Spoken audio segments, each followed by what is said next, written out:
Hello, everyone, and welcome to another edition of the A Collision with Purpose project Under the Spotlight. Here, individuals are allowed to explore themselves in pursuit of their purpose. I am Dr. Laxley Stephenson, and I'm your host. The A Collision with Purpose project allows individuals to pause, take a quiet moment and listen, be introspective, and engage self-reflection in pursuing their purpose to unleash possibilities with far-reaching implications for self and others. Today, the A Collision with Purpose project spotlight is on Pastor Lexi Johnson.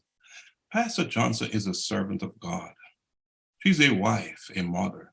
She helps women entrepreneurs master their money so they can advance the kingdom of God. Folks, let us welcome Pastor Lexi Johnson to the A Collision with Purpose project Under the Spotlight. Good morning. Thank you, Dr. Stephenson. Good morning to everybody, or good afternoon, or good evening, wherever you're watching from. It's exciting to be here. Thank you for having me. Pastor Johnson, I am so pleased to welcome you to the A Collision with Purpose project Under the Spotlight. I look forward to an engaging, insightful, and interactive conversation with you about a topic that is arguably one of the most consequential concepts informing how we function as individuals, and ultimately what we perceive as our legacy. Yeah, absolutely. So I'm excited to be here as well. And I have to tell you, Dr. Stephenson, this is one of my favorite, if not the most favorite topic of mine, is to talk about purpose. So I'm excited about our conversation today. That is awesome, because purpose is, for most people, quite a challenging topic. Many have yet to understand what purpose is, more even to know what their particular purpose is. So I believe that any conversation, given the consequential implications of knowing and living a purpose life, that a good place to begin is with a definition. So I'm going to ask you to define purpose, but do so in a general way. Yeah, absolutely. So purpose, and for me, you have to understand, I'm a woman of faith, so it's at the center of everything I say and speak. But purpose for me is your why. Why did God put you on this earth? And that is your purpose. Invoking God into purpose suggests and indicate how important purpose is, and the power of purpose. So why is it so important? Can you elaborate on the importance of knowing or understanding your purpose?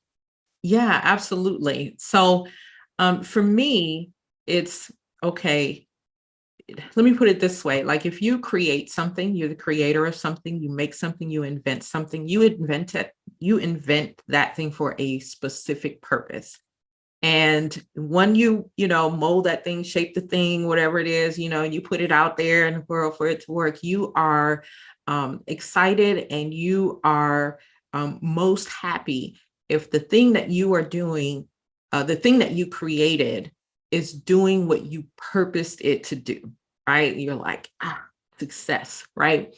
And so the same for us as humans. We believe God, as believers, we believe God is our maker, our creator, right? And so he has put each and every one of us on this earth for a specific purpose. And so God does rejoice as well when each one of us is actually walking in what we were designed and created to do. Walking in what we were designed and created to do. So that's big stuff there. Let's talk about the specific purpose or purposes that God created you for. Yeah, absolutely. So you want my purpose, or you want me to talk in general? I want you to talk. Okay, I can talk. In general.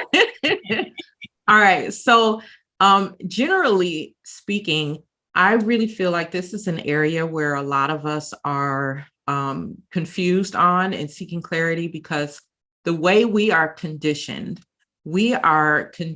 to really seek out what we're going to do instead of who we are to become, and what were we put on this earth to become? Who were we put on this earth to become? And so we then begin to think that our purpose is all of these various different roles that we may have, or jobs that we may have. So we might think, oh, my purpose is to be a mom, or my purpose is to be a nurse, or my purpose is to be basketball player. I mean, whatever, insert whatever work you want to put in there.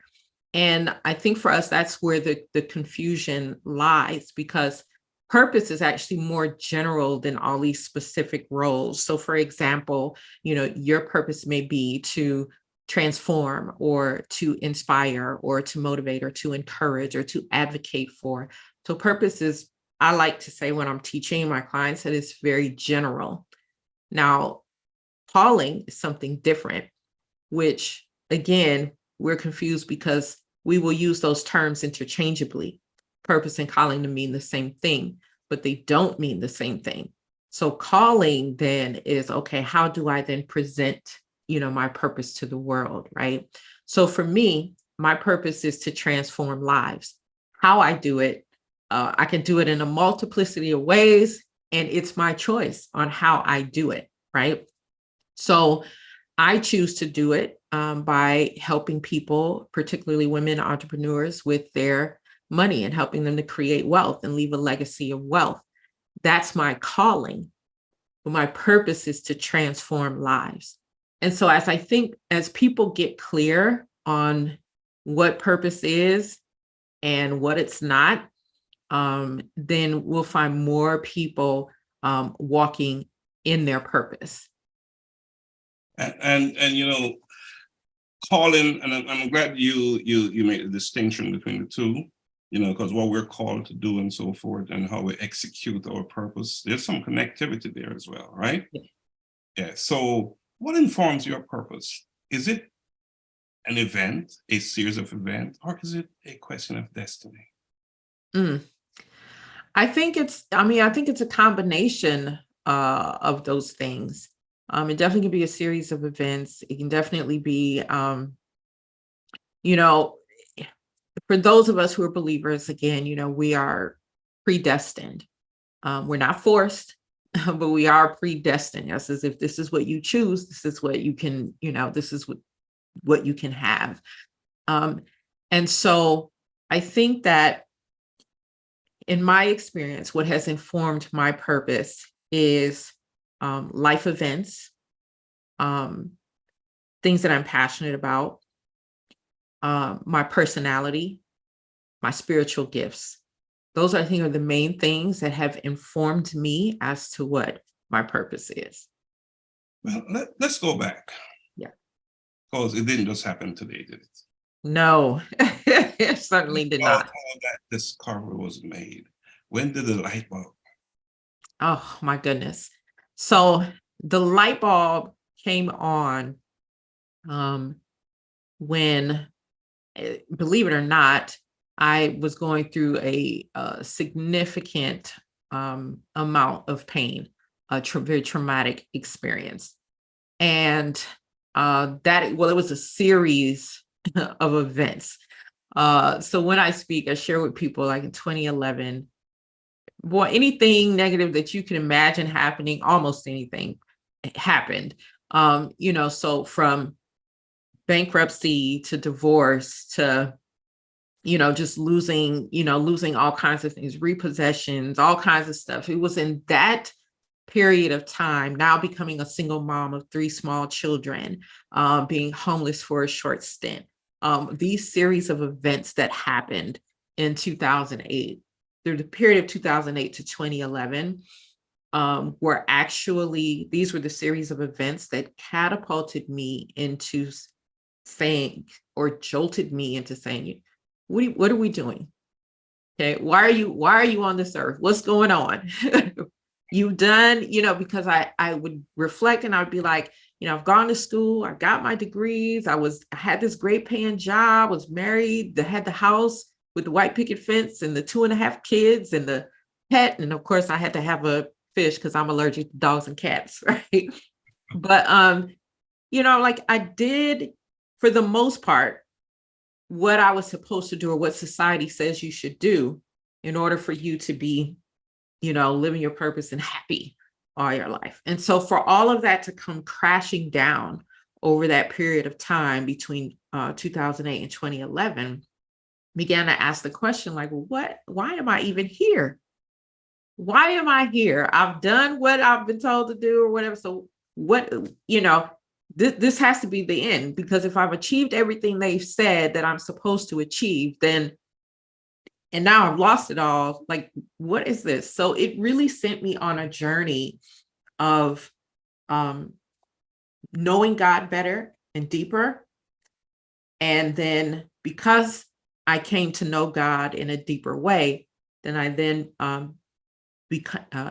was then able to know myself in a deeper way, and then understand exactly why God put me on this earth. And oftentimes, the crazy, hurtful, shameful things that happen to us, those are the things that we want to bury. But oftentimes, those are the very things that are necessary for you to walk in your purpose and for you to have the impact that you're going to have on the people that you're going to come across. Yes. So in between 2008 and 2011, you had your collision with your purpose. Mhm. And not just that, you had some options and choices. Oh, yes. Because you could have folded. Yes. And I share that with a lot of people. Like, there was this one pivotal moment where I was, crying. And Dr. Stephenson, it's that ugly cry, right? It's the cry where you can't even see out your eyes. You're snotting all over the place. Like, you don't even care if anybody sees you. It's just that ugly cry. And in the midst of that ugly cry, not audibly, but in my mind, because I couldn't even speak, I asked the Lord, why am I here? Like, why can we just end this now? That's where I was. And I fell asleep that night. I was laying prostrate on the living room floor. I just moved into an apartment, me and my small children. I put them to bed. We didn't have furniture. We didn't have, anything, but we had a place to stay. And I was laying prostrate on the living room floor crying. I had cried myself to sleep. And so when I woke up the next morning, I just heard the Spirit say, get up. Now, you talk about choices, right? Like, I could have decided to just wallow there in the pity and everything, which I had been doing for nights and nights and nights. Or I could get up, as the Spirit was telling me. So, of course, being the humans that we are, like, what do you mean get up and do what? And do what? And what then when I get up, right? Like, what then, right?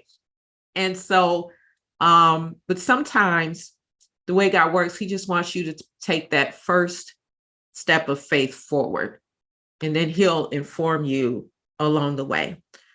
So that was the pivotal moment. And I made the decision to get up, because certainly I could have remained, I could have kept going, kept crying myself to sleep every night.